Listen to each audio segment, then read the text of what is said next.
మురుగు కాలువలో పసికందు మృతదేహం కాలువలో తేలుతూ కనిపించడం భీమారం మంగళ కేంద్రాన్ని షాక్కు గురిచేసింది. చిన్న చిన్న చేతులు, ఇంకా పూర్తిగా ఎదగని శరీరం మురికిలో మునిగిపోవడాన్ని చూసిన ప్రజల కళ్లలో కన్నీళ్లు తిరిగాయి. ఈ బంగారు బిడ్డను పుట్టించిన అమ్మ హృదయం ఎలా ఒప్పుకుంది? కన్నీరు కార్చకుండా వదిలేసిందా అని అక్కడున్న వారంతా వాపోయారు. మురికి కాలువలో పడి ఉన్న చిన్నారి శరీరాన్ని చూసిన క్షణం ప్రతి ఒక్కరి గుండెల్లో మంట పుట్టింది. గ్రామస్తులు ఒకరినొకరు చూసుకుంటూ తల్లి దయా మమకారం గుర్తు చేసుకుని తడబడిపోయారు.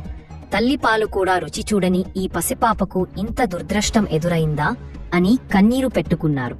చిన్నారికి ఏ తప్పు లేకపోయినా ఈ ప్రపంచం ఆమోదించకపోవడం మనసు ద్రవింపజేసింది. పసికందు మృతదేహం ఎక్కడి నుంచి వచ్చిందన్నది ఇంకా తెలియలేదు. కానీ ఈ హఠన మానవత్వాన్నే ప్రశ్నించేసింది. చిన్నారి నిశ్శబ్దం సమాజ మనసును కుదిపేసింది.